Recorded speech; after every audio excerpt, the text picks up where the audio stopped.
What's going on, folks? Devin Banks here, back in the bass basement. If you're using a lipless crankbait one way, you're definitely leaving fish on the table. Many anglers think this is just a bait for you to cover water, but once you understand the depth control, the vibration, and the variations of retrieve, this lure becomes one of your favorites in your tackle box. Today we're covering a lipless crankbait, and let's get right into it.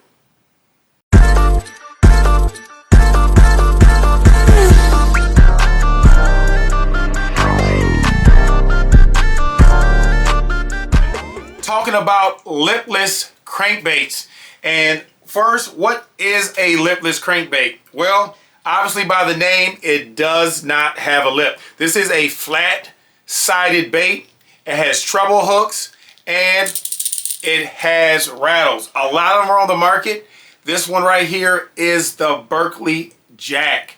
Has those tungsten rattles in it, so it's going to call fish from a long way.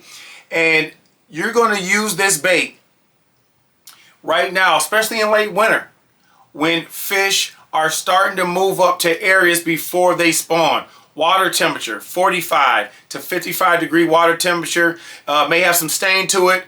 You want to find some clear water, and if you have some structure, you have rock, you have some stumps, or you have some grass lines or weed lines, that's key as well to locate some bass using a lipless crankbait. This is a great search bait to use. And one mistake that a lot of people do is just use one retrieve. They cast it out and just count it down to where they see those fish. Let's say the fish are in 8 feet of water, and I'm gonna count this down to 6 or 7 so it's above them, and I'm just gonna do a steady retrieve. A lot of times, especially now at late winter, you want to yo-yo this bait. You want to cast this bait out, let it flutter down to the bottom, and then once it hits bottom contact, you want to yo-yo it with your retrieve. Yo-yo it with your retrieve. And that flutter gets a reaction bite. Also, you want to let this bait hit the bottom and let it come across the bottom and let it make contact with the bottom. Those stumps, those rocks, all right, those pebbles, whatever have you, for you to get bit with a reaction strike. This is the Berkley Jack. Late winter, I'm definitely going to go with some reds, going to go with some oranges. Here's another one that I like right here. This is the Berkley War Pig. This is a 1/2 ounce, as well as the Berkley Jack I just showed. It's a 1/2 ounce also. We'll compare them in size in a bit. But this is also that red, that orange, that crawdad color, especially in this late winter time. That's what bass are feeding on. So you definitely want to be able to match that hatch. So definitely this is another bait, a little bit thicker than the Berkley Jack. And that sound is a little bit different as well. Still comes with Fusion 19 treble hooks, but definitely this is 2 baits around this time of year I'm definitely going to have on in these 2 colors. Focusing on size, match the hatch. If I've got larger bait fish around this time of year, or larger crawdads, or I really want to make some presence in that water, I'm going to go to larger bait. If I want to be more subtle, I'm going to go with the Berkley Jack. Both these right here are 1/2 ounce in sizes. So great baits to use. Once again, you're looking on your map, you're looking at secondary points, you're looking at areas of deep water before you get to those flats of where they're going to spawn. That's where you want to concentrate at. You want to look for some water clarity, maybe some stained water, but you're looking for weed lines, you're looking for grass lines, you're looking for stumps, you're looking for rocks, areas where those fish can sort of concentrate and hide so they can ambush bait. That's what you're looking for around this time of year, throwing a lipless crankbait. The setup that I like to use for a lipless crankbait is very simple. And let's start off with the rod.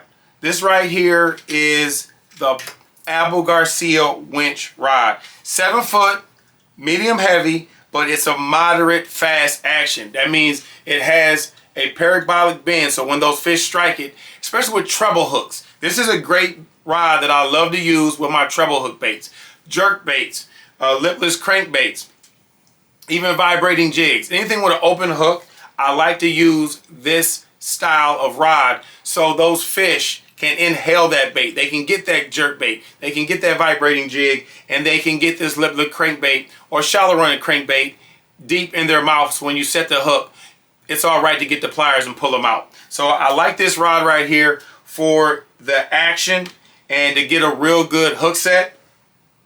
The reel of choice is a Revo SX. This right here, 6-7 to 1 on the gear ratio. It's late winter. I want to be able to cast this bait out, cover water, and I just want to make either a steady retrieve or that yo-yo, but keep that bait in that area, in that zone. That's what I want to do with that 6-7 to 1 Revo SX. And then the line is nothing more but Berkeley 100% fluorocarbon 15 pound. I like the 15 pound because around this time of year, I don't know how big my fish is going to be when I start catching. They're going to be 3s, or they're going to be 5s, or they're going to be 6s. So that just gives me some confidence with this setup to slow down, fish an area, and concentrate in that area so I can find those groups of fish. So we're looking at when it's late winter, where we want to concentrate on those secondary points or those flats before we get to the spawning coves. We're looking at colors that are those oranges, that are those reds, and it's able to make that sound so those fish can hone in it and find it. And that setup. So real quick, lipless crankbait fishing, late winter. Also use this setup during the summer and fall, but this is great late winter to early spring setup for lipless crankbait fishing. There you have it, folks. You can get all these items at Tackle Warehouse. We're in the Bass Basement, and I'm giving you what you need to succeed on the water. And I'll see you next time.